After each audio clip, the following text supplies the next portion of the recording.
Howdy, folks, and welcome to another day in the Milky Way. And tonight we got a great show for you. Part 2 of Black Elk Speaks with my co-host, David Null, Hawkeye Two Feathers. Thank you for being here. As always, Robert, thank you for having me. And greetings and blessings to all y'all out there. And we always hope that you are doing as well as possible. And for those of you, well, anyway, we'll talk about it later. But anyway, thank you all for coming, and we hope you're doing well. Yes, absolutely. We were just talking about, before we forget, for all you people who listen out there, poor David's got a strike on his channel, so no show tonight. Sorry to hear that. I just wanted to let everybody know, because you know how it goes. By the time we get on and we get going, the next thing you know, everybody will be like, oh, why ain't you having a show? I thought he was having a show, and now he's not. You know what I mean? Yep. But, well, I was going to say something, and I decided not to, and then you did. Yeah, well, don't say the word. Don't say the word. Just use anagrams or something. You know what I mean? Face covering. Yes, that's it. Yeah, because I don't want to get a strike before we get done. Oh, well, we're not going to talk about it, but that's what it was about, face coverings. Yes, exactly. Remember, that is taboo when it comes to YouTube. Hey, that rhymes. YouTube taboo. Yeah. Anyway. Yeah. And I want to say something else, since you brought it up right now.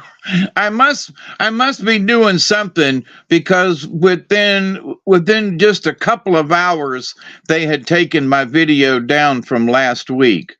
And so for some reason I'm over the target, as they say, because they took the video down almost immediately, and which is like, and I didn't say I wasn't trying to give anybody any advice, or that they should do like me or anything like that.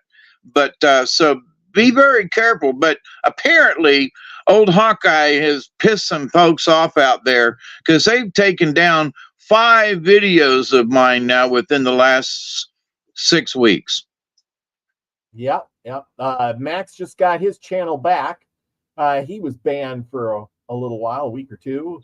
He says, good job, David. Proud of you. Stand and deliver. Yeah, that's right. Thanks, Max. But I swear I was like, I did not go in on the subject. No advice to anybody. But who controls us? Oh, yeah. I just want to... Who controls us? And that doesn't mean Abbott and Costello who either. Nope. Not who's on first. Yes, that's right. Yeah. Yeah, it's so funny. But yeah, because that was such a big thing back in the day. Who's on first? Who? No, who's on? What's on second? Yeah. Oh, man, I love that one. That was such a good one. If you ever get a chance, people, get it printed out and get somebody to do it with you in front of a crowd, because it is hilariously funny. I used to do that for talent show back in the day when I worked at the Dude Ranch. I was activities director, of course. Anyway, and timing is everything in it. Yes, timing is everything. And we got some good stories for us tonight. You do? Oh, I gotta. Yeah, we got 2 stories tonight, because they're both very short. Yes, absolutely. And I got to get over here. I got a new studio set up. So I guess you could say y'all got the short end of the stick with 2. That was a bad one. That was a bad stretch.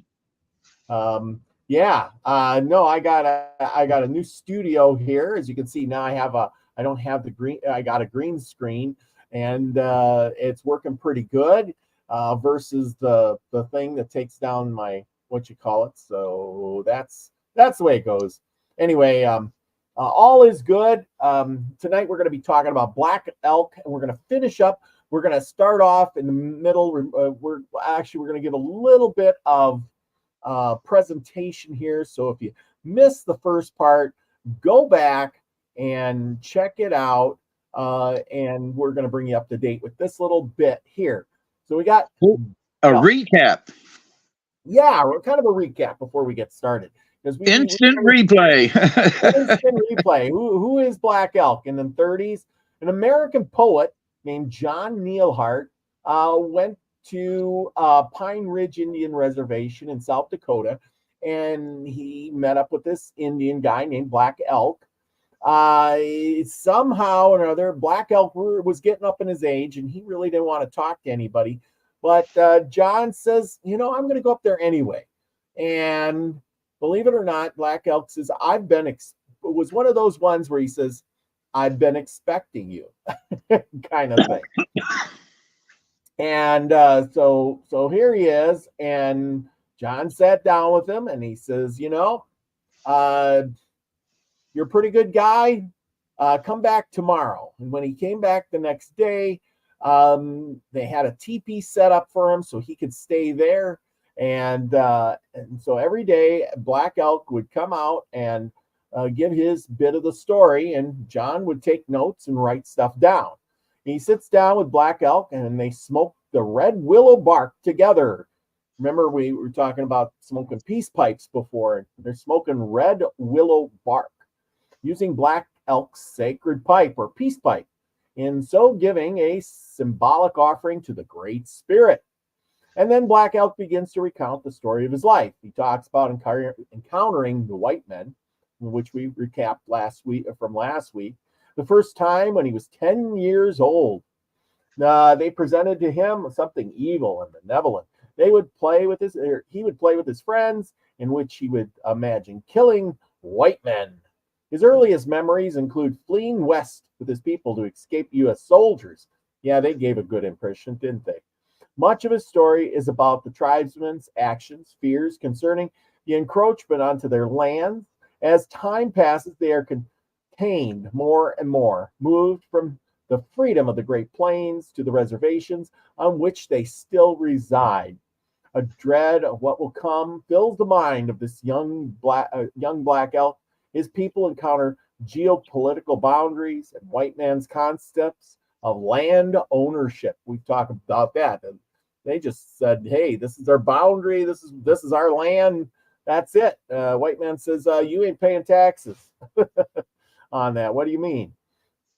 And the white men would make deals, and then they would break their deals. Just sounds just like it goes.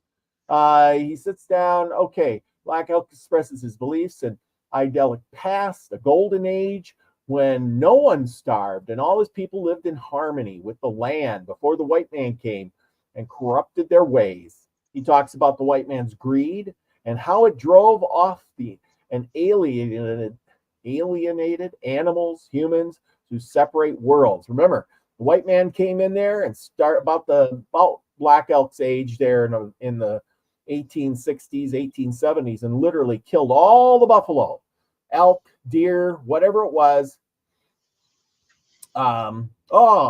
Okay. See you later, Nina. Good night. Thanks for stopping in. We'll see you on Hump Day. Don't forget to stop on over there and see Nina on Hump Day, and we'll be there. I'm joining Nina on Sunday. Sunday for Sunday Live. Anyway, so this is where we kind of catch up with him. When he was 9, he found himself sick. Remember, we talked about that last week, lying helpless in his parents' teepee. He saw those 2 flying men, and we talked about that. And he was transported. This is where he has his vision on a cloud, and he stands before his ancestors. We talked about the horses running and his 6 grandfathers and what they all had to tell him. He conveys a message of calling for his life, a cup of water, and the power to live, with this bow and the arrows, which is the power to destroy, and a peace pipe to make well what is sick. And this is Black Elk's vision. He is told that he will destroy his people's foes and that the future will be unsettled and chaotic, which it definitely was. And because the white man will bring great calamity. Okay, it was common practice amongst the Native Americans to people to induce visions by fasting, sweating, and to mark one's transition from childhood to adulthood. The vision is endowed with more significance, therefore, because in this case, it is not included in what happens uh, of its own accord. He is therefore being singled out to receive something extraordinary. As far as the people are concerned, and this points the roles and grows into the being a medicine man, a sage. And we talked about sages and medicine men and things like that before. Endowed with wisdom for his people. It's interesting to note that most cultures have rituals of one kind or another to mark this transition. We talked about that too. And see if there's any more on here from last week's recap. He is okay. Black Elk is telling a story because he's afraid that his culture, customs, and wisdom of his people will be otherwise lost in the ways. He's not even telling his own personal story, rather his embodiment of the collective experiences of the Lakota people. He's embodying of the archetype, if you like. Okay, and this was done in 1930 and appeared as a book in 1932. And there you go. So we'll kind of let off with that there. And, it goes on and on and on. Reflections on circles, reaching to harmony. Okay. We got any more?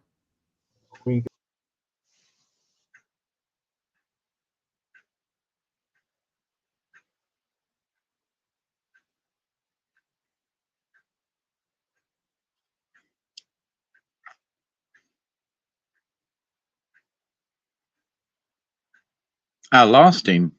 Where did he go?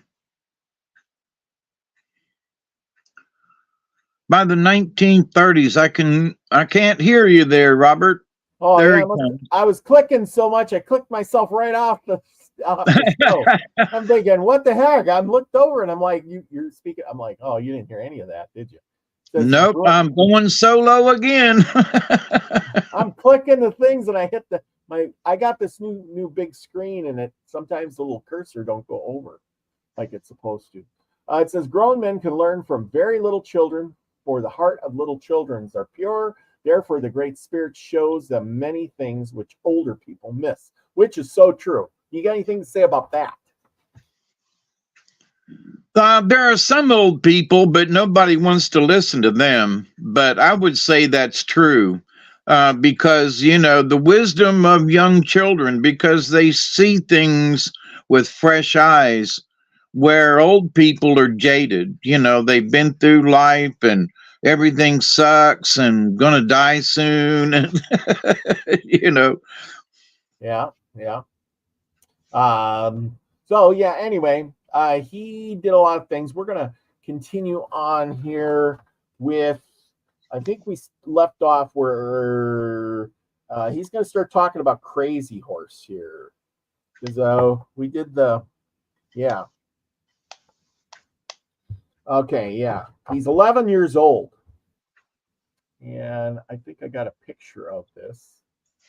And we're going to get rid of this and we're going to set up that. And now I don't know if this is the right picture or not, but it said black elk. Now there's 1,000 black elks out there, I guess. But it said black elk, and I don't know, but maybe it was, maybe it wasn't.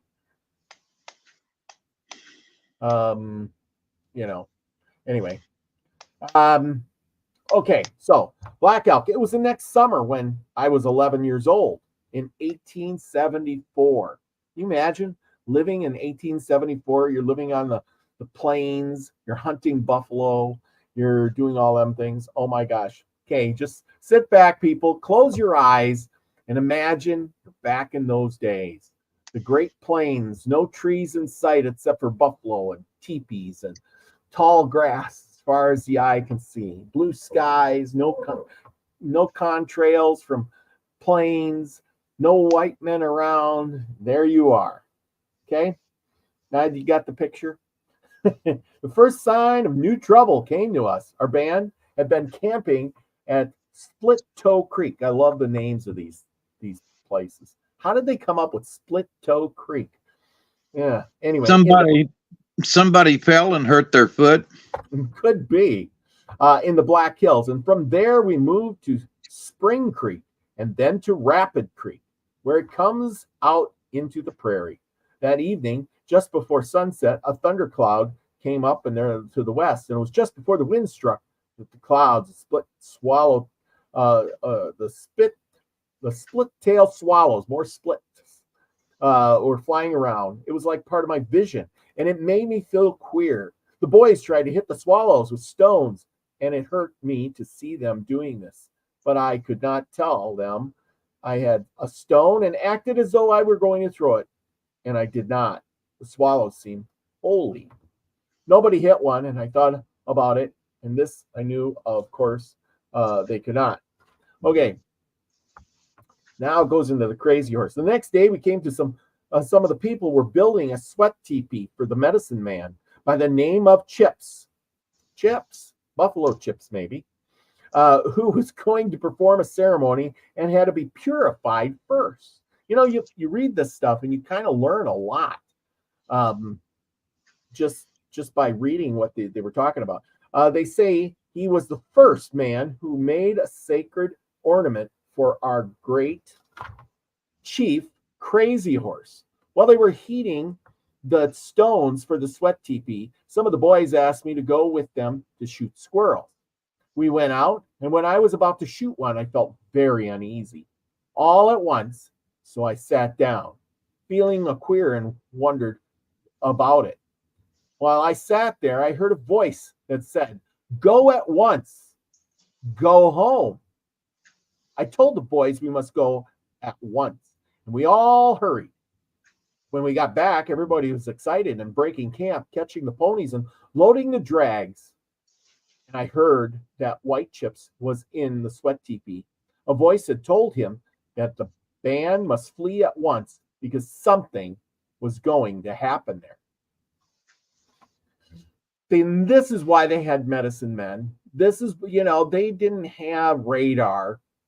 They didn't have telephones.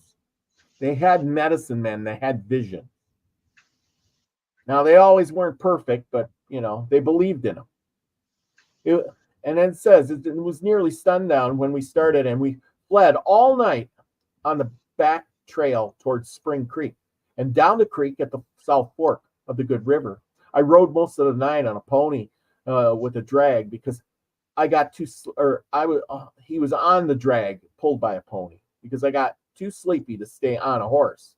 We camped at Good River in the morning, but we stayed only long enough to eat.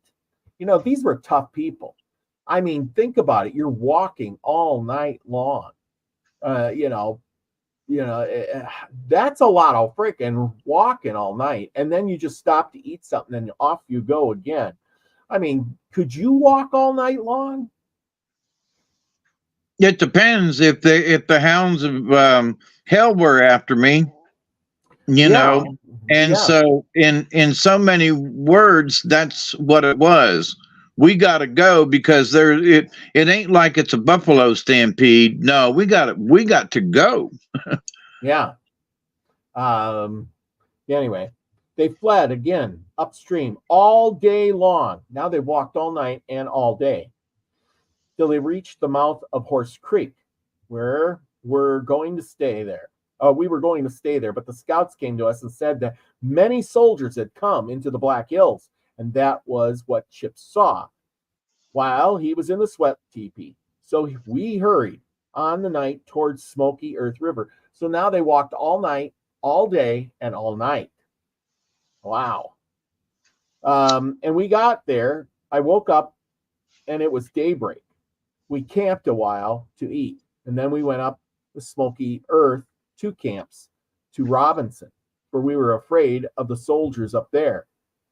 Afterward, I'd learned that it was the Pohuska who had led his soldiers into the Black Hills that summer to see what he could find. And you know who Pahuska was.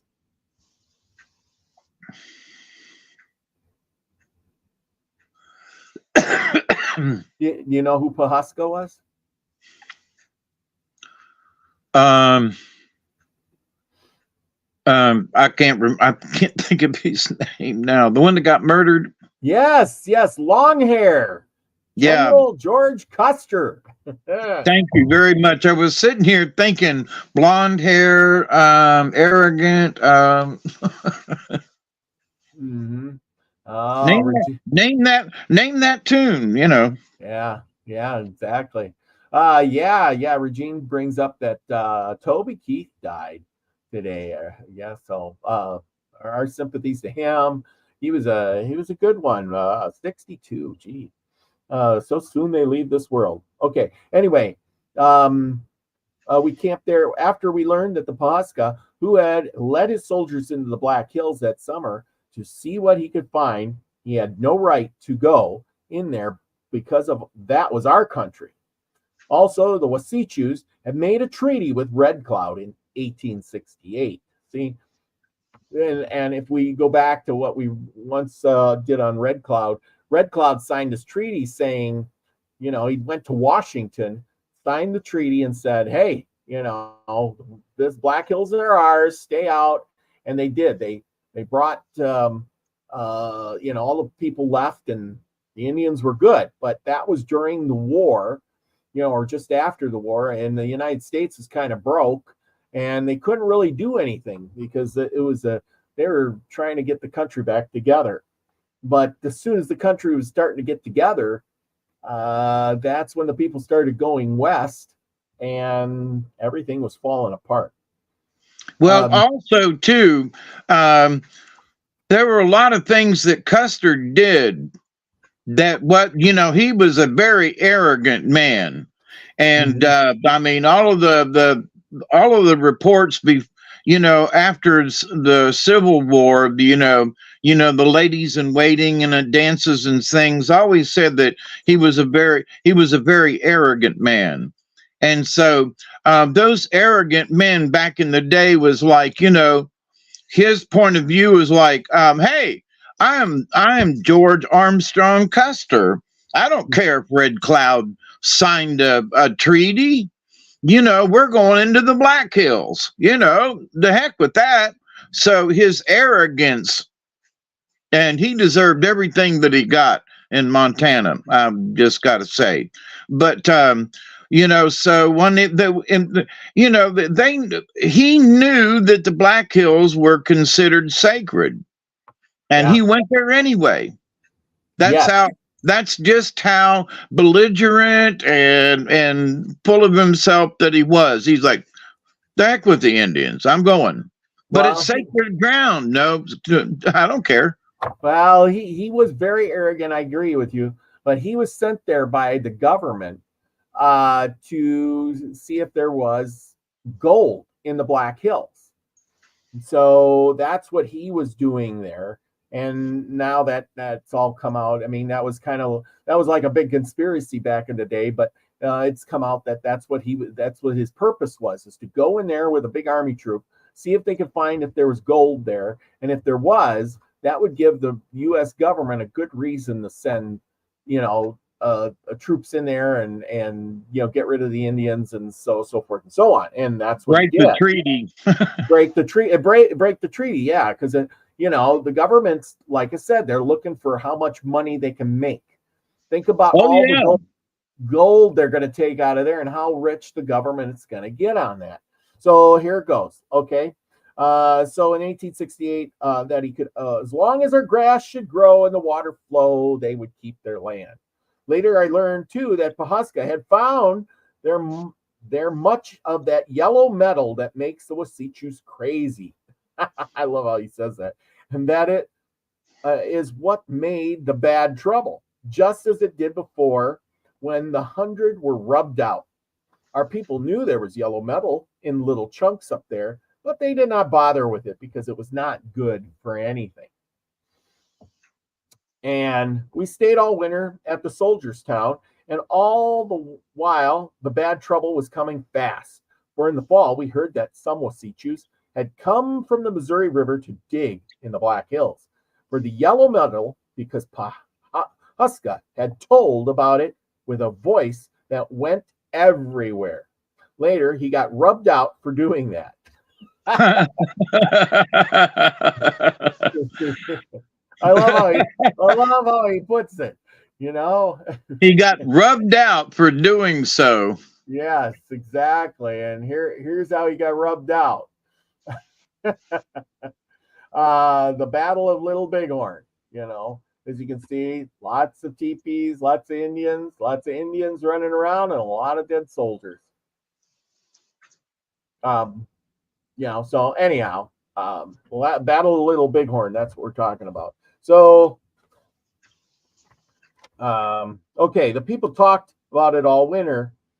Crazy Horse was in the Powder River country, and Sitting Bull was somewhere north of the hills.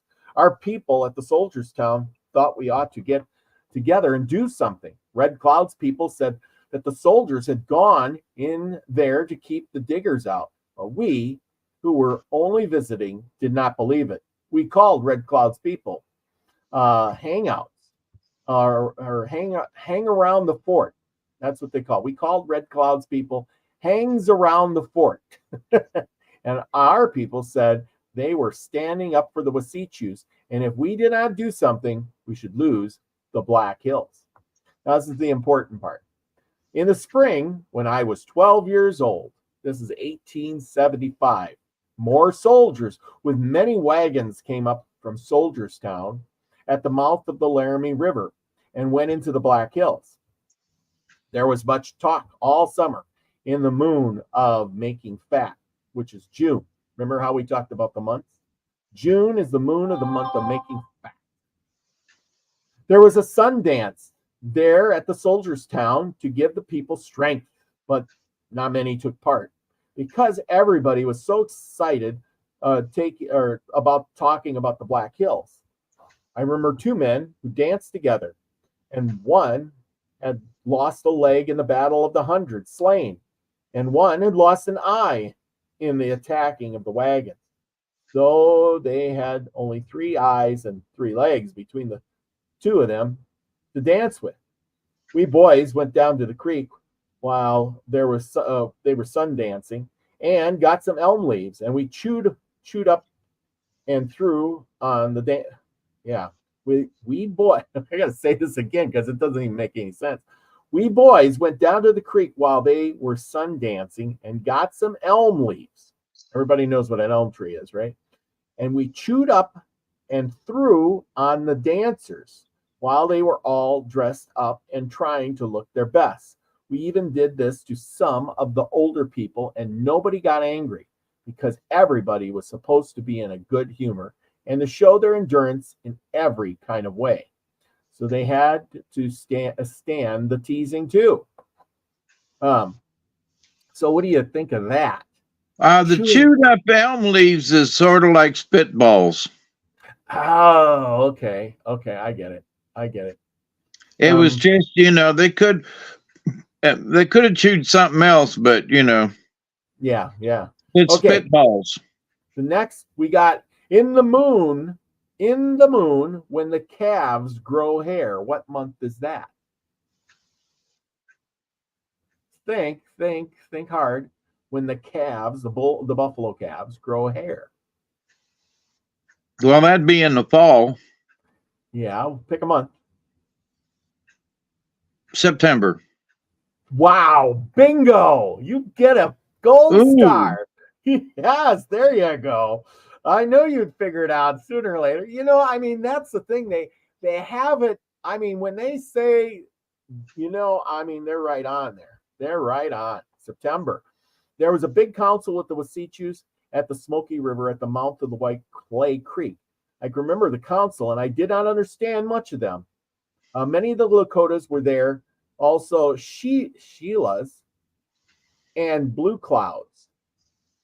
So these are different tribes, Sheilas and Blue Clouds. I never heard of those tribes. Cheyenne. Sheilas are the Cheyennes, And the blue clouds are the Arapahoes, it says in the fine print on the bottom. Did you ever hear that them called that? No. Okay, well, we learned something tonight. And it says here, but Crazy Horse and Sitting Bull stayed away. Okay, and the counselors sat and talked all about them and the crowd of people on foot and on horseback. They talked and talked for days, just like the wind blowing at the end.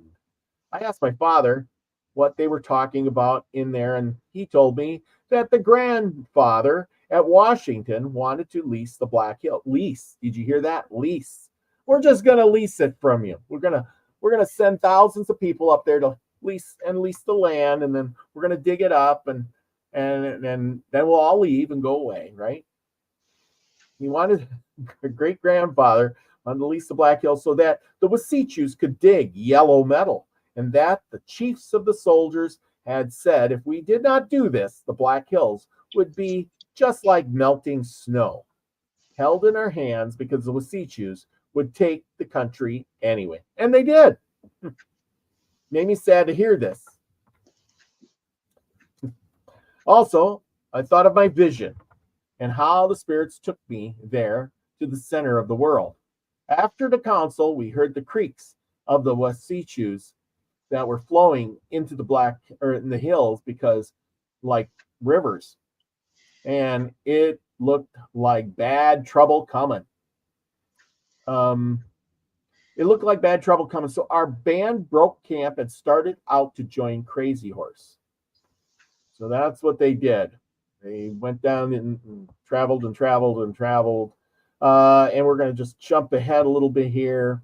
One day while we were out camping, I told Fat, my pony, run faster than he could. And he laughed at me and said that the only crows and coyotes would think my pony was any good. I asked him what he would give me if my pony could beat his, and he said he would give me some black medicine. You know what black medicine is? No, I forgot. Coffee. Oh. Yeah.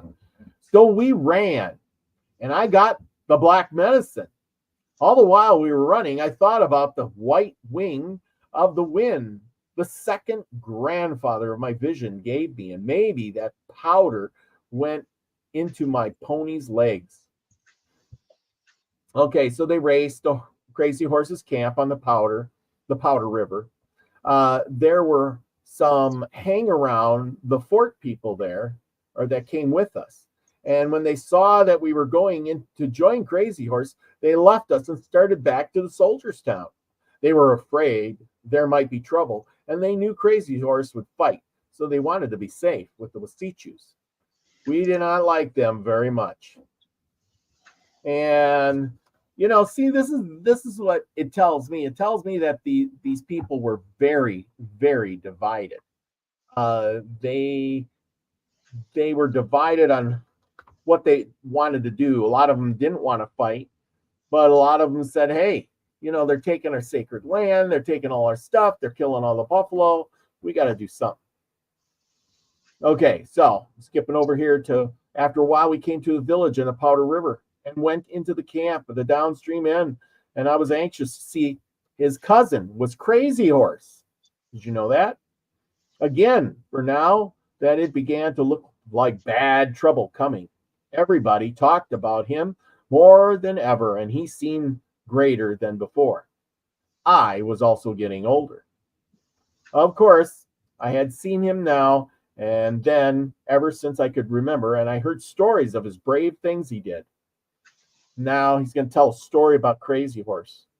I remember the story of how he and his brother went out alone on horseback, and a big band of crows attacked them. So they had to run. While they were riding hard and all the crows were after them, Crazy Horse heard his brother call out.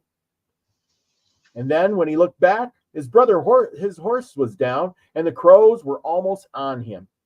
And they told how Crazy Horse charged back right into the crows and fought them back with only his bow and arrows. And then he picked his brother up behind him and they got away. It was his sacred power and that made the crows afraid of him when he charged.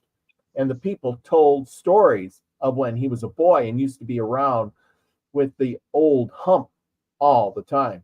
Hump was not young anymore at the time, and he was a very great warrior, maybe the greatest we have ever had until then. They say people used to wonder at the boy and the old man always being together, but I think Hump knew Crazy Horse would be a great man and wanted to teach him everything. Now, Crazy Horse's father was my father's cousin, and there was no chief in our family before Crazy Horse, but there were holy men. And he became a chief because of his great power he got in a vision when he was a boy. And when he was a man, my father told me something about that vision. Of course, he did not know all of it, but he said Crazy Horse dreamed and went into the world where there is nothing but spirits of all things. That is the real world that is behind this one. And everything we see here is something like a shadow from that world. He was on his horse in that world, and the horse and himself on it, and the trees and the grass and the stones and everything were made of spirit. Now, I find that very interesting because, I've heard other stories where people say, yeah, when you get to the other side, everything is one. You can feel everything, know everything. You know what I mean? Yep. And it says nothing was hard and everything seemed to float. His horse was standing still there, and yet it danced around like a horse made only of shadow. And that is how he got his name. You always wondered that, didn't you?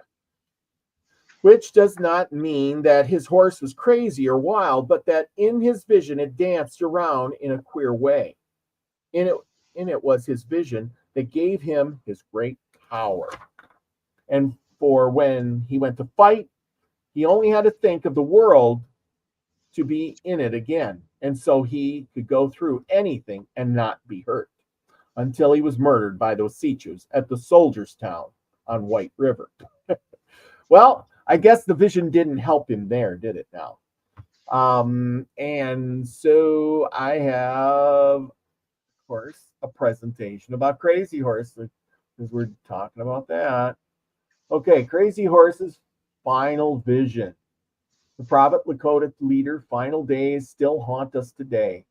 There were too many tongues. Crazy Horse sought quiet on the solitary walks on the prairie, away from his village, and on one of these walks he chanced upon a dead eagle, and it deeply disturbed him.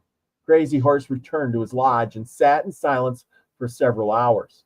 The war chief was often immersed in his own thoughts, but those close to him sensed something was different. When he asked what troubled him, Crazy Horse's answer was startling.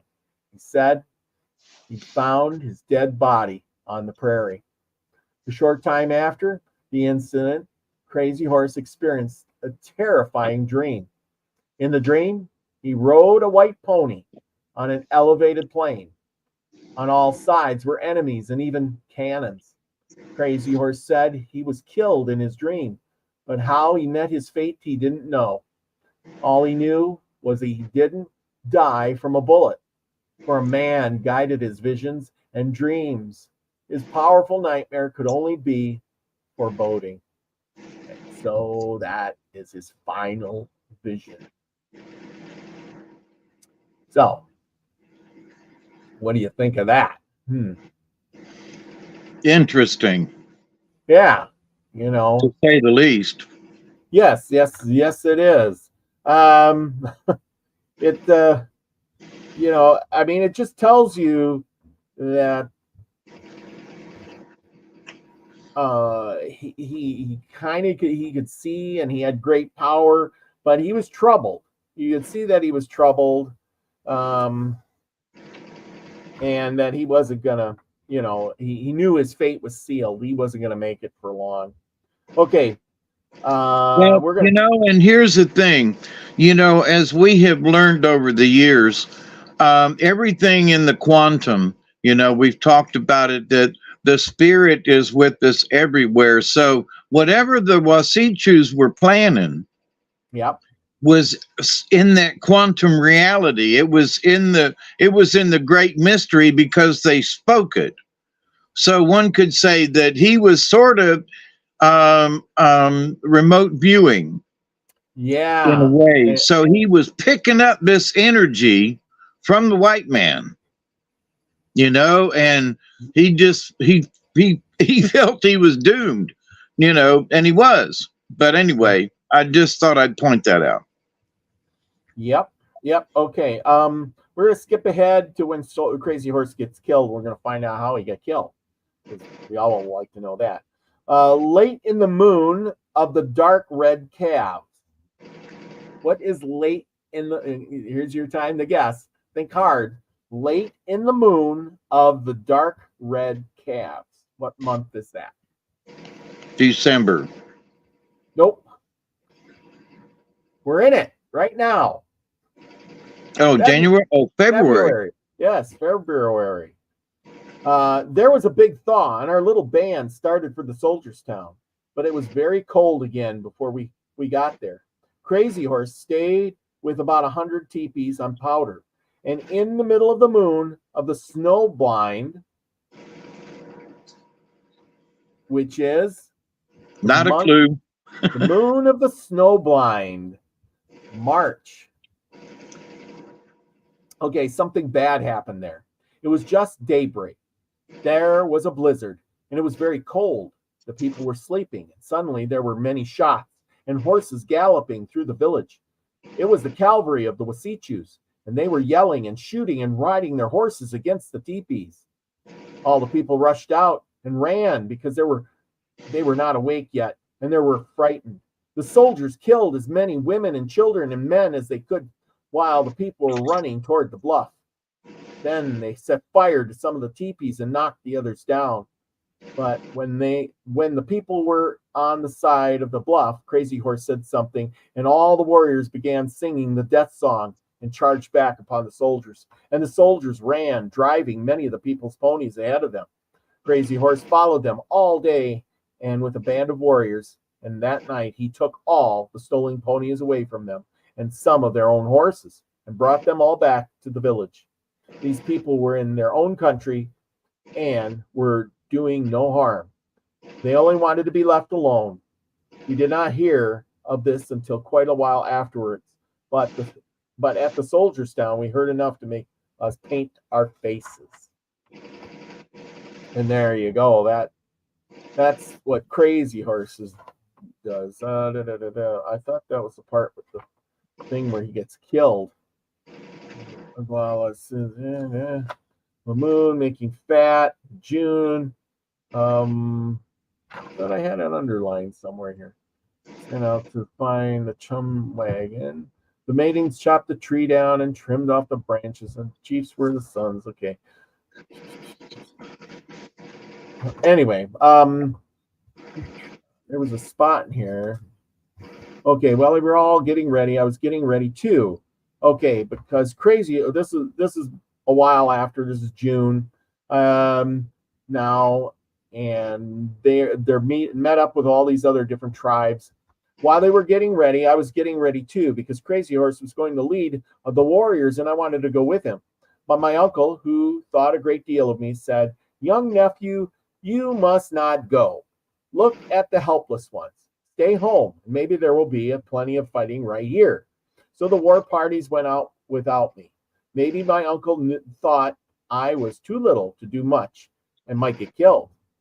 Then the crier told us to break camp, and we moved over west towards the greasy grass and camped at the head of the Spring Creek while the war parties were gone. We learned later that it was 3 Stars who fought with our people on the Rosebud that time. And 3 Stars would be General Crook. We learned later that it was 3. He had many walking soldiers and some cavalry, and there were many Crows and Shoshones with them. They were all coming to attack us where we had the Sundance. But Crazy Horse whipped them, and they went back to Goose Creek, where they had all their wagons. My friend Ironhawk was there that day, and he can tell you how it was. So now Ironhawk speaks. So he must be sitting with a couple other Indians here. And Ironhawk says, I am a hunk papa. I was 14 years old that summer, and I was a big boy. 2 war parties went out, a very large one from the south end of the camp and a small one from the north end. I went with a small one, and there were only about 40 of us. The big party got there early in the morning, and when we came, they had been fighting a long while. There, in a wide valley, there at the bend of the river, with some bluffs and hills around it, and it looked as though our people were fighting all over the place. There were crows with the soldiers, and we began fighting with some of them. It looked as though we were getting the best of them. Then the soldiers began to advance on the other side of us, and we had to retreat. We were heading for there was a big party of us, but the soldiers were after us, and the crows got braver and fought harder because of the soldiers. When we got to the bend, the crows were right among us, and it was all mixed up fighting there. I don't know whether I killed anybody or not, but I guess I did, for I was scared and fought harder. And some way I was, you couldn't keep me from killing somebody. If you didn't get killed, I am still alive. Boy, I tell you, he was all excited. I suppose, bullets flying. And, back in those days, those guns and stuff, you had to get pretty close. You couldn't just be, running around, that's too far. No, but you could get killed by an errant bullet. Well, yeah, exactly. It might not be aimed at you. Yeah, exactly. He says, there was Lakota with me by the name of Without a Teepee, and a big crow pulled him right off his horse, and he disappeared. Of course, I ran for my life because we could not fight all those crows and the soldiers too, and I was scared. But I was not running alone. We were all running with the crows after us. Then all at once we saw a band of cavalry coming right ahead of us, about 30 of them. I do not know how they got there. Maybe they were returning from a scouting trip. It looked bad for us. Then I heard voices crying our language. Take courage. This is a good day to die. Think of the children and the helpless at home.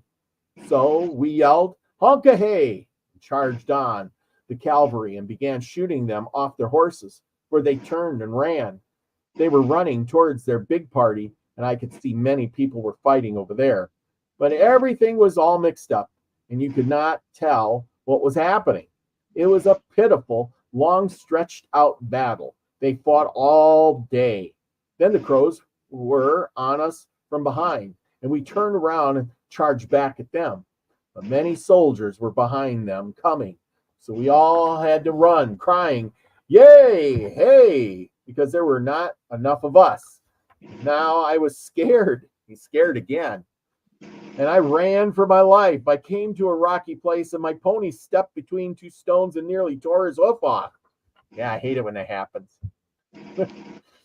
There was a brave Sheila by the name of Sitting Eagle. He was a friend of mine, and he had been with me fighting. I got off my pony to look at his hoof. A single crow was coming after me. Then I saw my friend, the Sheila, going to meet the crow. They fought hand to hand, and the crow went down. I wish I had stayed with Sitting Eagle, because then I could have been the first to coup that crow, but another man did it. I ran on foot, leading my horse, who was hopping on 3 legs. Then I saw smoke coming out of a deep gully where there was a creek. I went over to the smoke, and there were 3 Lakota who had killed a bison and were having a feast right there while all the fighting was going on over the hill. Now doesn't that just, put a cap on it? There's a bunch of fighting, but we're hungry, and there was a buffalo down there, so we just shot one, and we decided to cook us some dinner. It made us hungry. I mean, really? You took time out of the fight to go have dinner. Well, they say, the army runs on food, on their stomach. So Yeah, but these were the Indian warriors. I know. You know, and they were having a feast right there. All of the fighting was gone all over the hills. They invited me, so I sat there and ate. I was about 14 years old, and I was always hungry. We had to watch out while we ate. One of the men took some clotted blood from the bison and put it in some raw bison hide and fastened it around my pony's hoofs so that I could ride. After we had been eating there a long time, a little Dakota came up on his horse with blood and dirt all over his face. He was angry. He said, "What are you doing here? We're fighting. All you think of is to eat." This could be. This is almost like a real life comedy. This is like right out of one of those shows. Like, we're hungry. We took time out to eat. Monty Python. Yeah, there you go, Monty Python. That's what I was thinking. Okay, we're fighting. We're fighting. All you think of is to eat. Why didn't you think about the helpless ones at home? Come, make haste. We have got to stand our ground. I felt ashamed, so I got on my horse and we started. My horse could go better with his hoof tied up that way. Remember, he put the bison blood on it. We came to a ridge, and I could see all over the valley of the Rosebud where the fighting was going on. You could not tell who was getting whipped. It looked all mixed up. Some crows attacked us there, and I never got to the big party. But they were fighting hard, but it was bad enough where I was, except when I was eating. I must have eaten a great deal, for I was evening now. Of course, when we got there, they had been fighting a good while already. While we came away when it was dark to guard the women and children, and the enemy did not follow us. Of course, I thought of the Wasichus had whipped us, but I learned it was not so. It was not a finished battle because the knights stopped it. But the Wasichus got whipped anyway and did not attack our village. They went back to their wagons on Gooseneck Creek and stayed there. Now you got to admit that's quite the story. But I'm going to finish this out, and that'll be it for my part tonight. And well, we're going to have a part 3 on this blackout thing. But Standing Bear says, "Wait a minute, I was not in that fight." So Standing Bear is sitting around. He's one of these guys in this picture. This is the picture where the guy's doing the research. So anyway, Standing Bear says, "I was not in that fight. There were too many who were not. The warriors came back in the dark, and everybody was so excited, and nobody slept all night. The next morning, about 20 of us young fellows started out to see where the fighting had been. First, we saw a dead horse without shoes. Then we saw a dead horse with shoes. And near this one was a soldier, full of arrows. We got to where the soldiers had camped after the fight, and there was a place where the ground was fresh, and a big fire had been built on it. We started to dig there to see what was hidden. We got down on our hands and knees and dug in the loose ground. After a while, we came to a blanket, and there was a dead soldier in it, and it was tied around his legs and waist and neck. We pulled him out, and one of the men said, 'This is my blanket. I have been looking for this blanket. I will have this blanket.' So he took it." I mean, you can't make this stuff up. Oh, look, they found my blanket and tied this dead man up with it. And then they buried him and built a fire on top so we couldn't find it. But I found it now, and I shall take it. Monty, that's where Monty Python got all his stuff. Yeah, just reading history. That's right. Well, let me interject something here. I have never heard of them burying a white person, especially burying them and then putting a fire on top of them. Have you ever heard of that? No. That is like, what? So they built a fire on top so they didn't find him. That's just a little weird. But anyway, I just want to bring that up. Halle Berry's in the house. Hey, how's it going? Howdy. Anyway, okay, we're finished with the last paragraph. He says, under that was another dead soldier tied up in a blanket, and then another and another under that. The fourth one was a black Wasichu, meaning a black man. Each time somebody said, this is my blanket, and took it. I got the fifth one, and the man inside was young. He had a ring on his finger with a white stone in it, and it sparkled. I cut off the finger, and I had the ring for a long time. One of our men scalped the soldier and started home with the scalp on a stick. When we got to the top of the ridge, we could see the soldiers of the 3 Stars retreating towards Goose Creek, a long way off. A big dust was rising there. And then we went home. The village stayed at the head of the Spring Creek several days, and then we broke camp and moved over to Greasy Grass. And you know where Greasy Grass is. That's the Little Bighorn. And we will put a marker in there and continue on with that next week, because we'll have more on that. But anyway, you have to hear that, because you just can't make that stuff up. No, Allie, we are not talking about smallpox blankets. This is the story of Black Elk Speaks, and this is the time of the little the Custer's Last Stand, Little Bighorn. So he's a young boy, and he's you know, what, he's 11, 14, and you know, and he's got his friends there with him, and they're telling their stories about what's going on. And apparently the soldiers who got killed, they didn't want the Indians to scalp them, which they did anyway, because that's what they do. They scalp them, take their trinkets and things. So I suppose what they did was thinking, well, if we dig a hole and we build a fire on it, the Indians will walk right by and say, must not be anything under that fire pit, and leave them alone, right? But that was wrong, because the Indian knew exactly what to do. Oh, look, they built the fire on that soft ground there. They must have buried something really important.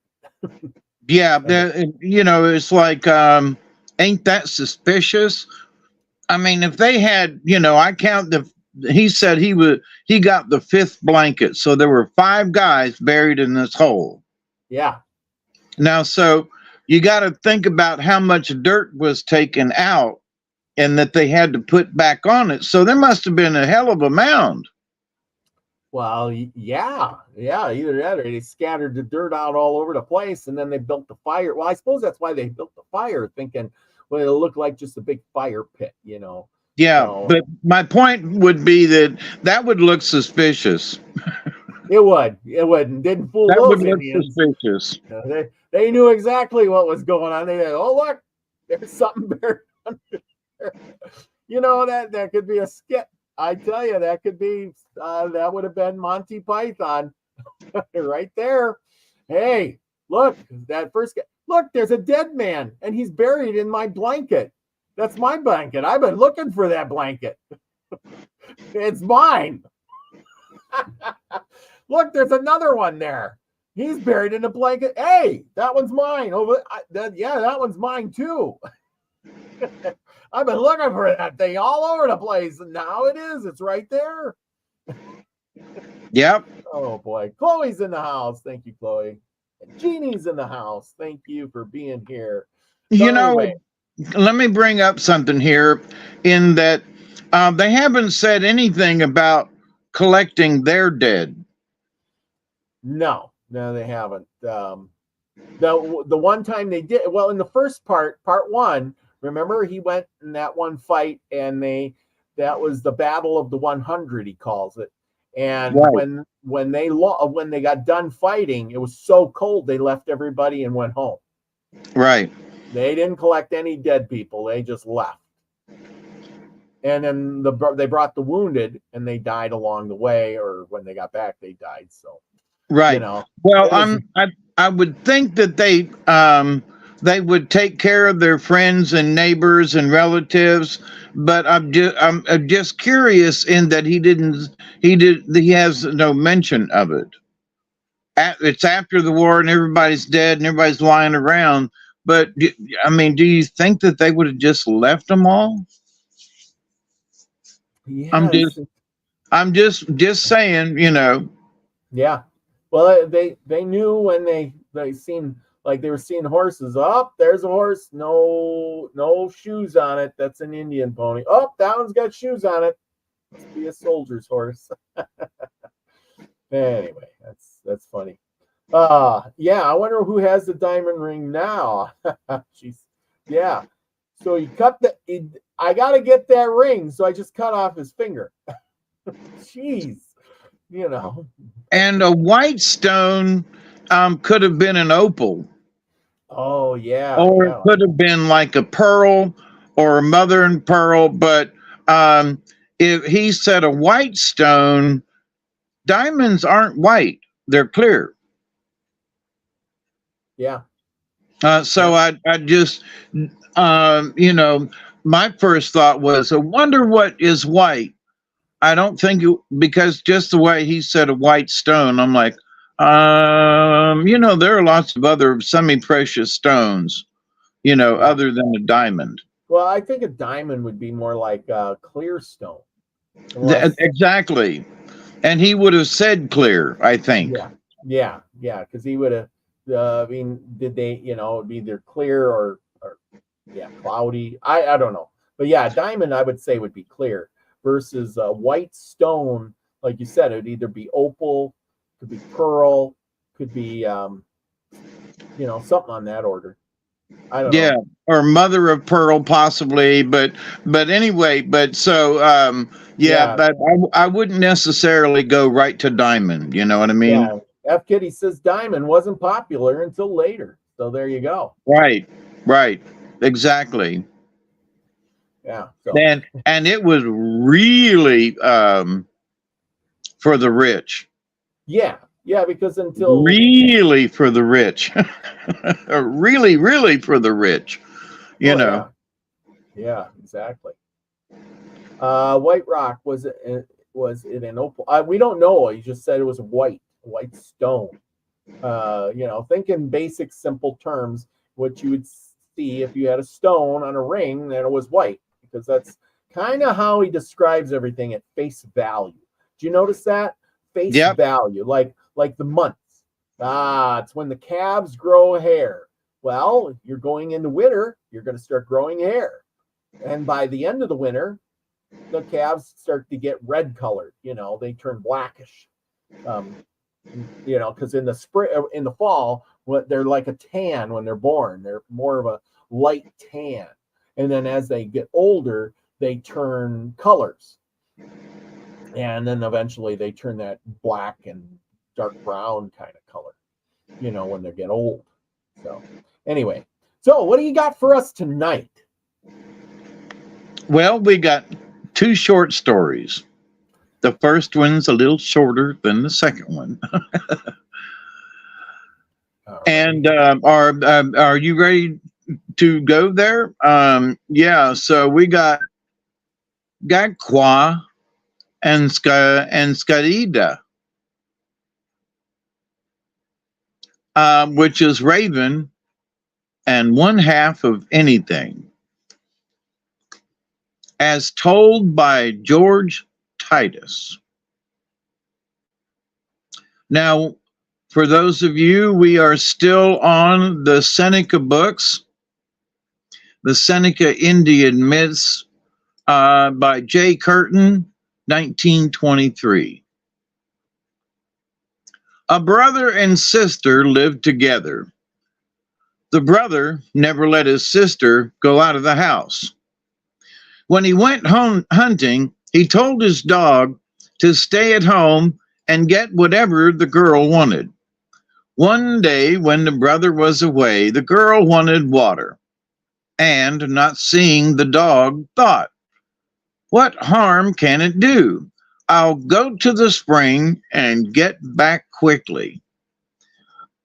She ran to the spring, stooped down, and filled the bucket.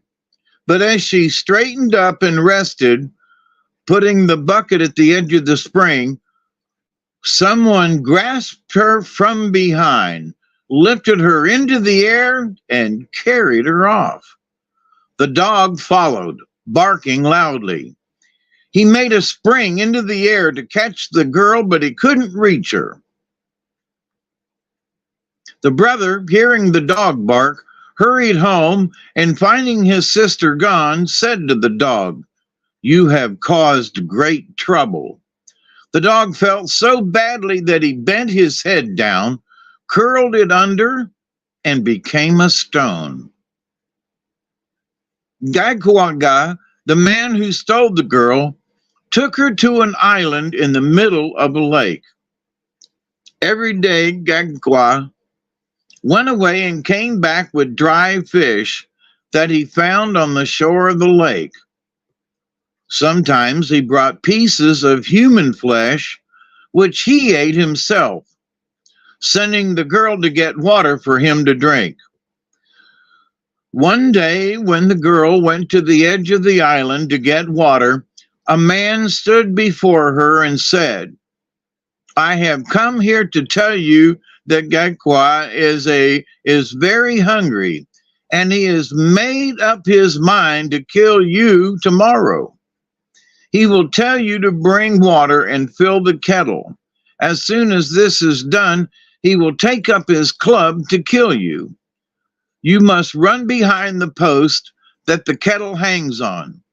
He will strike the post and break his arm. Then come to this place as quickly as you can." The next day, Gagwa did as the stranger said he would. When he struck at the girl, she dodged. His arm hit the post and broke.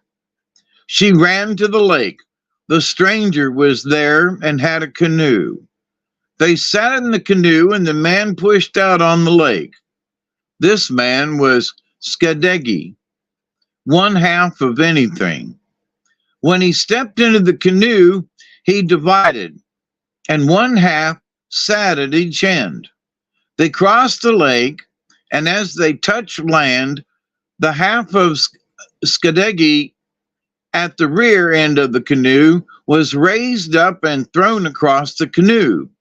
He struck the front half, and joining it became a whole man. The girl was sitting on the bottom of the canoe. Skadegi's mother was at the landing. She went to the girl and saying, "My daughter, come with me," led her to a house. The girl was now Skadegi's wife. Every time he went out in his canoe, he divided himself, and one half sat at each end of the canoe. As soon as he touched land, he became one again. Skagedi had all his life been traveling around on the lake, liberating persons captured by bad men and wizards.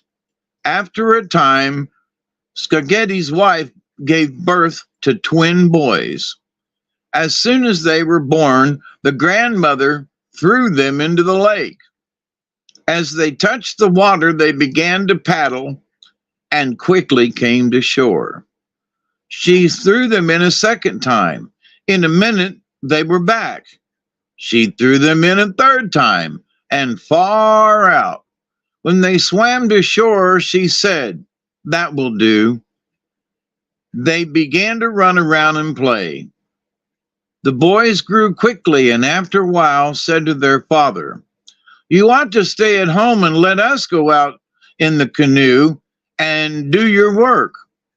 "Very well," said Skagedi. The boys started, and after rowing some distance, one said to the other, "See, there is something off there on the land that looks as if it were breathing. Let us go ashore and find out what it is." They landed, and going to the spot, found an old house lying flat on the ground.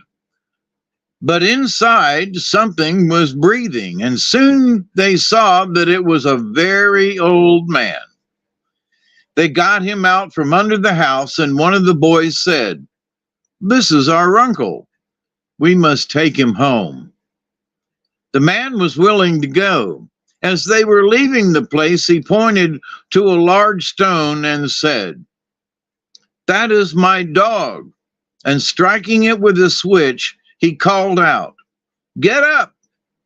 The dog rose, shook, stretched himself, and followed the man.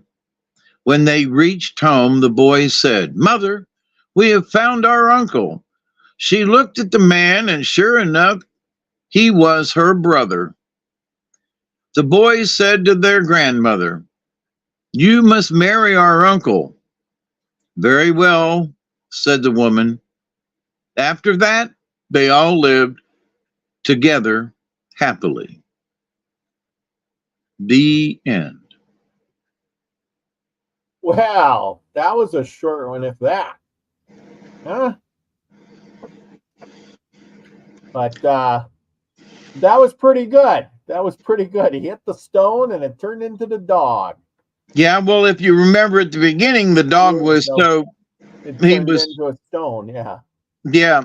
Well, because he had lost his sister, and so, but now after all this is like, things came back around. So that's an interest. Nobody's head got chopped off. Yeah, I was just going to say that this was one of few and far between stories where nobody was killing anybody. I thought when she threw the kids into the water, she was going to throw them in the water and, "Oh, if you come back again, I'll chop your head off." I thought that they were going to turn into fish or something, or beavers maybe, or, Me too, yeah. Yeah, could be. That was a good one. Nobody died. Nobody died. Amazing. You going to do the next one right after that? Yeah, right. Okay, Man-Eater. Stage. Okay, it's all yours. Man-Eater and his younger brother.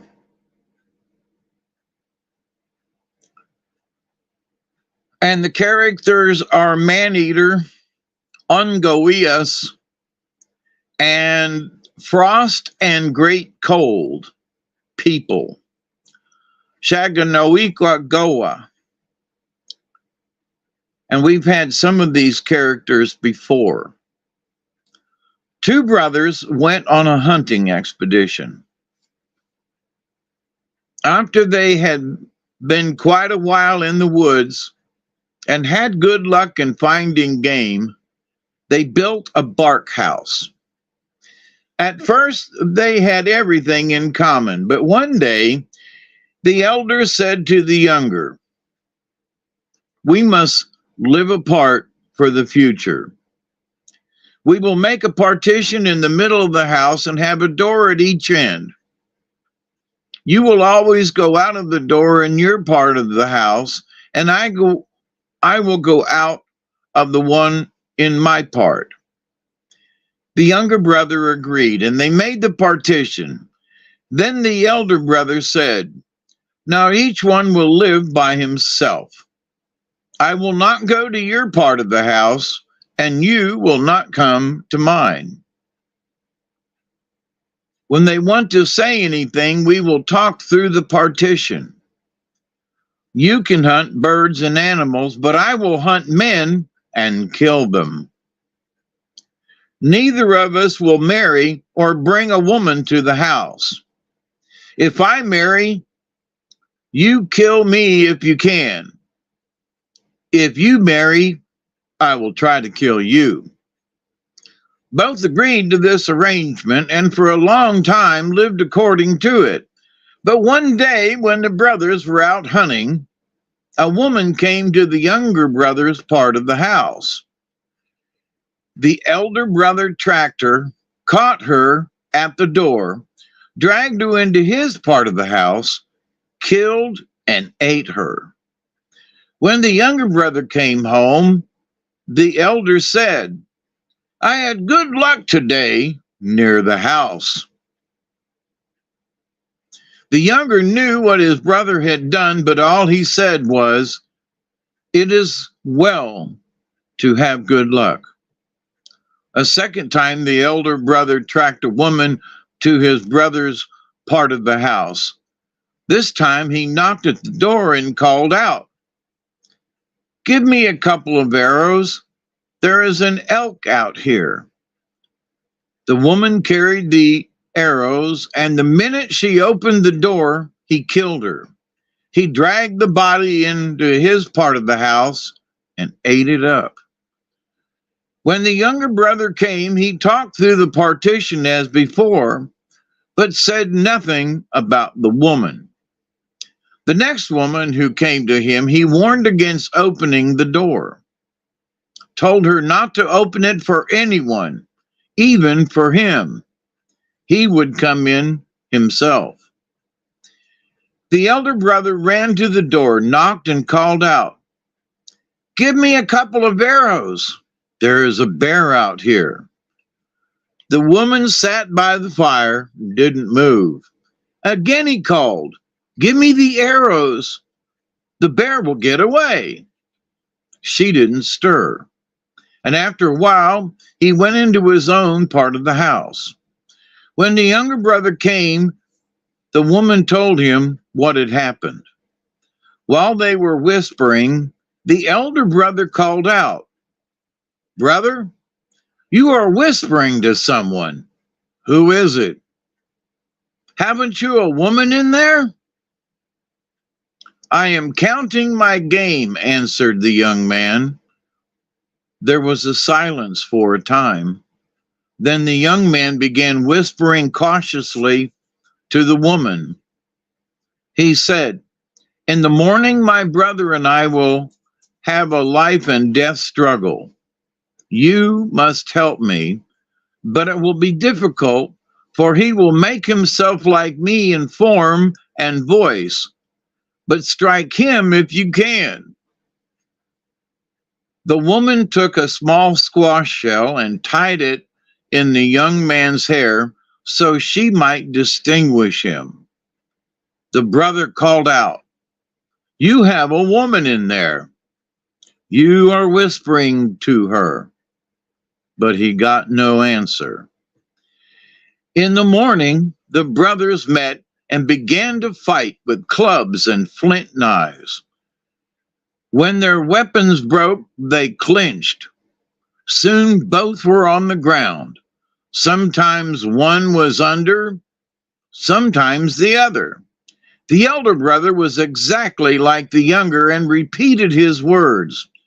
Whenever the younger called to the woman, "Strike him," the elder cried out, "Strike him."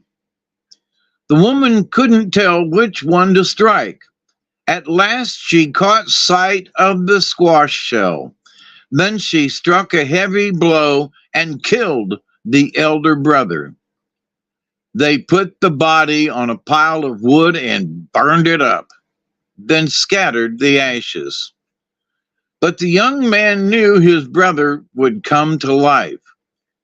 He put the woman in a cattail, put the cattail on the point of his arrow, and shot it far away to the west. Then he ran through the heart of the post of the house, sprang after the arrow, and coming to the ground, ran with great speed till he found where the arrow had struck, and the cattail burst open. Then he soon overtook the woman, and they traveled on together. He said, "We must travel fast, for my brother will come to life and follow us." The next morning they heard somebody whoop. The young man said, "That is my brother. He will destroy us if he can." He changed the woman into a half-decayed stump, hid himself a short distance away, and taking off his moccasins, told them to run on ahead, to go quickly through the swamps and thickets and over hills and mountains, and come back to him by a roundabout way. When the elder brother reached the rotten stump, he looked at it and was suspicious. But he followed the moccasins and went on swiftly all day and all night. Then he turned back. When he came to the place where he had seen the stump, and it wasn't there, he was awfully angry, for he knew that he had been fooled. He found his brother's tracks and followed them. When they heard him whoop, the young man took out of his pouch the jaw of a beaver, stuck the teeth in the ground, and said, "Let beavers come and build a dam across the world so water may rise to my brother's neck. And let the beavers bite him when he tries to cross the dam." When the elder brother came up, the dam was built, and the water was neck high. His brother's tracks disappeared at the edge of the water, and he said, "If they have gone through, I can." When the water reached his breast, beavers began to bite him. He was forced to turn back and look for another crossing. He ran all day but could find no end to the dam. Then he cried out, "I have never heard that there was a beaver dam across the world." And turning, he ran back to the place he had started from. The dam was gone. All that remained was a beaver's jaw with 2 teeth in it. The man-eater hurried along as fast as he could, and again the man and woman heard his whoop. The man took a pigeon feather from his pouch, placed it on the ground, and said, "Let all the pigeons in the world come and leave droppings here." All the pigeons in the world came, and soon there was a ridge 6 foot high made of droppings. When the elder brother came to the ridge, he said, "Their tracks are here. If they have gone through, I can." He tried, and when he couldn't get through, he turned back and ran eastward to look for an opening. Ran all day. The ridge was everywhere. He went back to the place that he had started from and slept till morning. When he wakened, the ridge was gone. All he found was a pigeon feather sticking in the ground.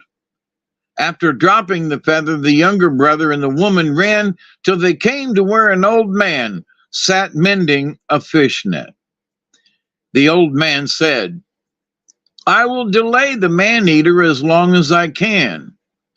You have an aunt living west of here. Beyond her house, the trail passes between 2 rocks that move backward and forward so quickly that whoever tries to go between them is crushed. But beg of your aunt and she will stop them." The 2 hurried on, came to the woman, and begged her to help them. She stopped the rocks long enough for them to spring through. Then she said, "You will soon reach a river. On the other side of the river, you will see a man with a canoe. Beckon to him, and he will come and take you across. Beyond the river are the frost people, but they will not harm you. A little animal will come to meet you. Follow it, and it will lead you to an opening. In the opening, you will find your mother's house." When the elder brother came to the old man who was mending a fish net, he pushed him and called out, "Did anyone pass here?" The old man didn't answer. He struck him a blow on the head and asked again, "Did anyone pass here?" The fisherman threw his net over the man, entangled him, and he fell. But after struggling a time, he freed himself and hurried on. When he came to the woman who guarded the rocks, he begged her to stop them and let him pass. She refused, and he watched for a chance to spring through. At last, when he thought the rocks were moving slowly, he jumped. He was caught, and half his body was crushed, but he rubbed it with saliva and cured it. Then he hurried on. When he came to the river and saw the man on the opposite bank, he shouted to him to come with his canoe and take him across. But the man didn't look up. He shouted again and got no answer. Then he swam across. On that side of the river was a forest where all of the trees had been stripped of bark and killed by the hammering of mud turtle rattles. The hammering had been done by the frost people and keeping time while they danced. These people turned upon the man-eater, killed him, hammering all the flesh off his body, then hammered his bones till there wasn't a bit of them left. When the mother saw her son and his wife, she was happy and said, I am glad that you have come. I was afraid that your brother who stole you away from me would kill you. Now you will stay with me always. They lived happily ever after. The end.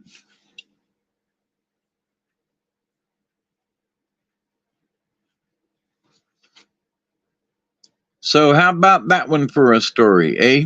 That was good. That was good. Yeah, man. That sounded like one of the ones we had in the past where it was kind of the same thing. And he says to the lady, don't go outside. My brother will kill you, or my cousin or uncle or whoever it is, they'll kill you, and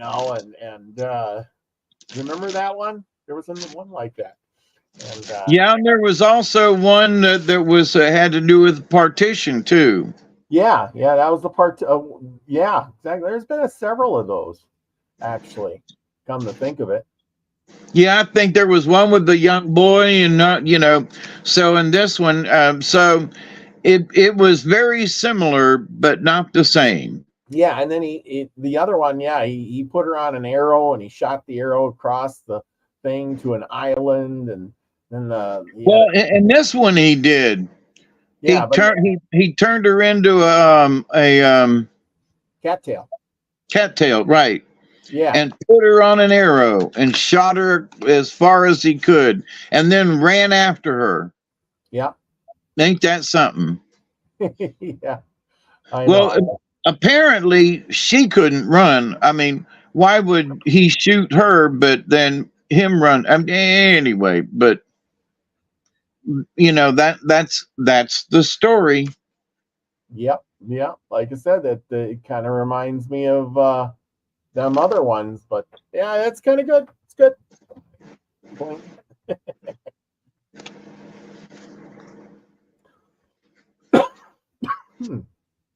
All right, what do we got for a card tonight? I'm have just got done shuffling.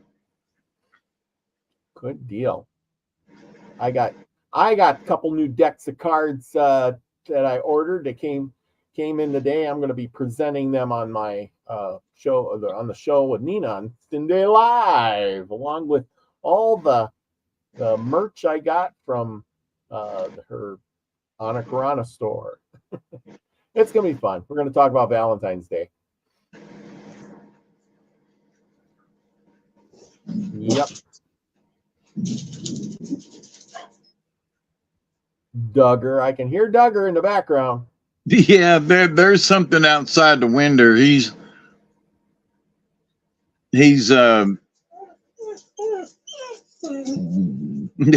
raising hell.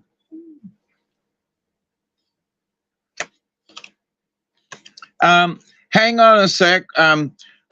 Owl is one. Owl. Ah. Yeah, we haven't heard from Owl in a while. In a while. Been a while.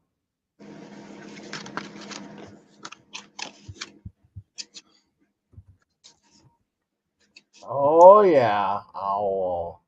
I love Owl.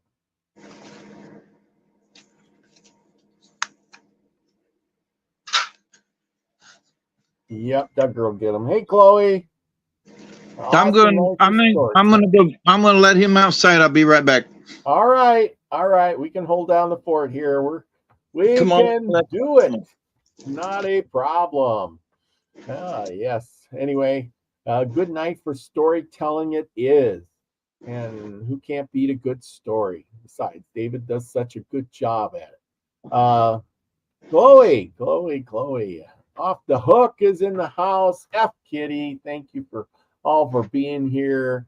And Jeannie, you're in the house too. Let's see who else there. Danny Staten. Yes. Allie Berry. Nina had left. Elderberry. Susie Q. Regine Hutchinson. And Pod Joe. Cowboy Gus. See, who else do we have here tonight? Did I catch everybody? Probably did. Anyway, I am grateful for each and every one of you. Thank you for joining us tonight. Well, we wouldn't have a good show if y'all didn't come and support us even just a little bit. Oh, you're sending me a post tomorrow. Okay, sounds good. Thank you. You got to get up and go home now, but listening. Okay. Remember, David's not going to have a show tonight. Chloe, I know you like to tune in, but he has been booted. Sorry. Yep. I was just going to say, for those who weren't on first, I got a strike last week for having a discussion, apparently, about face coverings. And that's as far as I'm going to go with that. But so I won't be out of YouTube jail until tomorrow. So I plan on doing a live stream as soon as they let me back on. So whatever it is, I seem to be over something, because within 6 hours they had deleted my video off. And for those of you who were on that video last week, I didn't say that much that I should have got booted. But anyway, so number 21 is Owl. Owl. Deception. Do you think we're being deceived after I just got done saying that my channel? But anyway, Owl of magic omens, time and space. Does the truth emerge? Casting out deception. Silent flight, the sacred medicine bird. So owl medicine is symbolically associated with clairvoyance, astral projection, and magic, both black and white. Owl is called the night eagle on several medicine wheels used by Amerindian teachers. Traditionally, owl sits in the east, the place of illumination. Since time immemorial, humanity has been afraid of the night, the dark, and the unseen. Conversely, night is the owl's friend. Owl hunts its prey at night. Not only can owl see in the dark, but it can accurately pinpoint and identify any sound.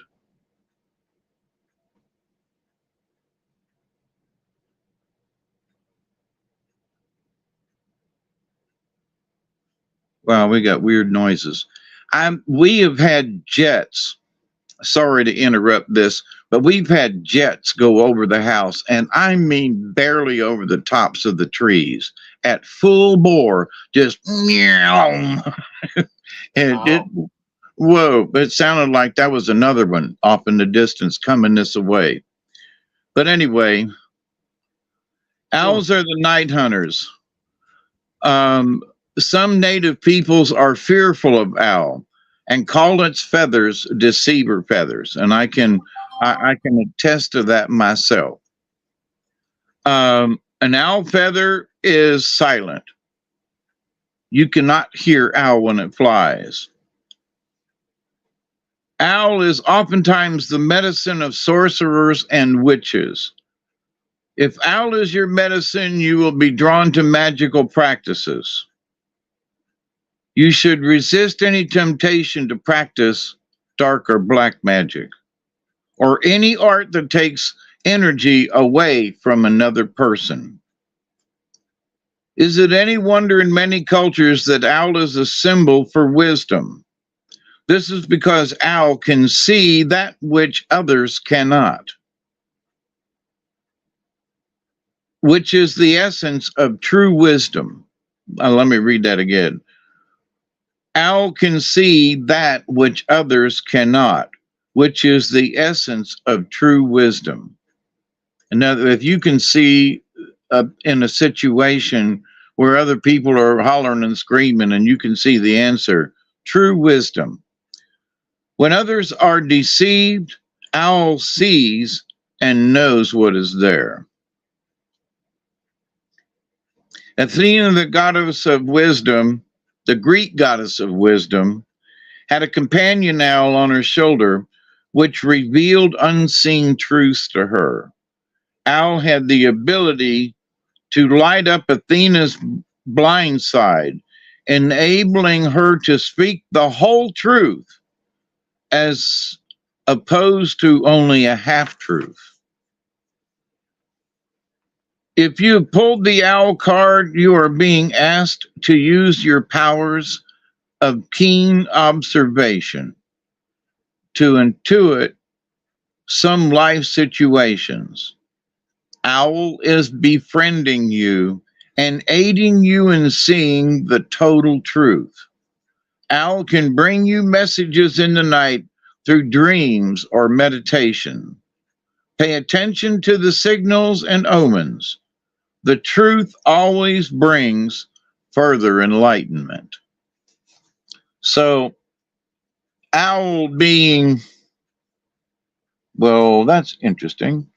Owl being the, the non-deceiver, so don't be afraid of what messages the owl brings you. Now, the next other card, which is interesting because was the other end of the deck, is Beaver. And its number is 22. 21 and 22. I could not have picked that better. But Owl was right side up and Beaver is upside down. Beaver, teach me to build my dreams, including others too. One mind, one thought, hearts as one, lessons learned from you. Beaver is the builder. Beaver is the doer in the animal kingdom. Beaver medicine is akin to water and earth energy and incorporates a strong sense of family and home. If you were to look at the dams that block woodland streams, you would find several entrances and exit. In building its home, Beaver always leaves itself many alternative escape routes. This practice is a lesson to all of us not to paint ourselves into a corner. If we eliminate our alternatives, pay attention. If we eliminate our alternatives, we dam the flow of experience in our lives. So for those folks who say, well, I would never try that, or I would never do that, depending on what it is. So if we eliminate our alternatives, we dam the flow of experience in our lives. A doer is characterized by industriousness, and Beaver knows that limitation cancels productivity. Limitation cancels productivity. So when we limit ourselves to things, we're not near as productive. To understand beaver medicine, you might take a look at the power of working and attaining a sense of achievement. In building a dream, teamwork is necessary. To accomplish a goal with others involving working with the group mind. Group mind constitutes harmony of the highest order. Doesn't mean hive mind, it means the group mind. Group mind constitutes harmony of the highest order, without individual egos getting in the way. Each partner in the project honors the talents and the abilities of others and knows how to complete the piece of the puzzle that belongs to them. In working well with others, a sense of community is achieved and unity ensues. Now, this was upside down. So if Beaver has dunked his head under the water and is contrary, you are being asked to open new doors to opportunity and to stay aware. Boy, if this is ever a time to be aware, right? This could also usher in a time of laziness or apathy. Find what is damming the flow of your energy and remove the impasse. The questions that one might ask that arise when Beaver is contrary. Have I forgotten to allow room in my life for new experiences? Am I willing to work with others? Am I resentful of having to work? Do I express my creativity by doing or just by dreaming about it? Has my mind created so many obstacles to productivity that I feel like a failure before I even begin? Meditate upon Beaver's determination and willingness to work. Visualize the goal you wish to accomplish and be willing to work with others to achieve that end. So Owl's telling you to all be careful, do not be deceived, and Beaver's talking about building. So there you go, my friends. Message for this week. And not a bad message. There are no great omens in there. Except, do not be deceived. There are a lot of stuff's going on today, that we just got to be careful of. I mean, there are folks who are talking one thing and something else is up, and, here's me getting my channel, a strike on my channel for just speaking the truth about a personal incident. And I get flagged, dropped, struck, and it's like, what? I got 700 some odd subscribers and I'm proud of that. But who in the hell am I in the grand scheme of things? What the heck? What can you say that's going to change the world?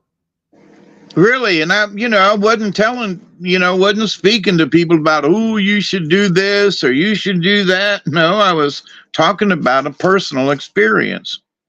Yep. So, but with that said, and the interesting part about it is that when I went to, here's the truth and the deception, right?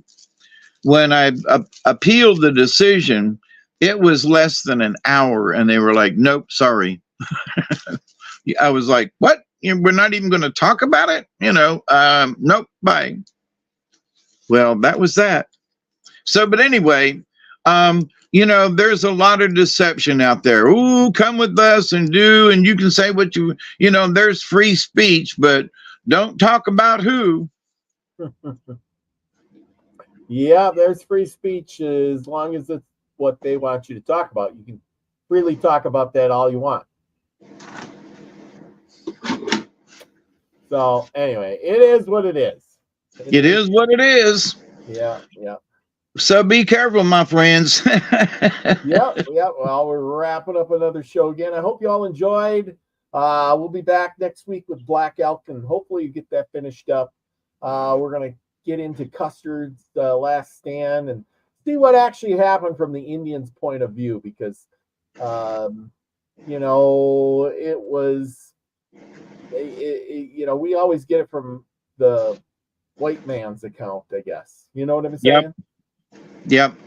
And so this the battle that happened in tonight's story was the prelude to Little Bighorn. Yes, yes. Because by the way, I wanted to mention that earlier, but so you know, so I don't know how many days between this battle and the Little Bighorn, but it wasn't that long. No. And that's the funny part. You know, it's like you're hearing about they're fighting all day long, all day. You know, and oh, there's a buffalo. Hey, let's shoot and have some dinner. Yeah. Yep. Okay. There's people dying everywhere. Yeah, I'm hungry. Yeah, me too. Hey, you know, come on, get back to the fighting. Like, duh. You know, you just have to wonder. Are we on the winning side? Yeah, we must be. There's people fighting everywhere. I don't know what's going on. Are we winning? Did we whoop them or did they whoop us? I don't know. We'll find out. We just stopped to have lunch, you know. Yeah, and then we got full, and so we decided to go fight again. And then when we got done, we didn't know who won the war. Hey, y'all, there's a buffalo over the hill over there, and the fire's still going. Yeah. And then when we got done the next morning, we got up and went out there. It looks like the white men and had a fire. I'll bet you they put one, what did they put under the fire? We dug up his dead buddies and stripped them, and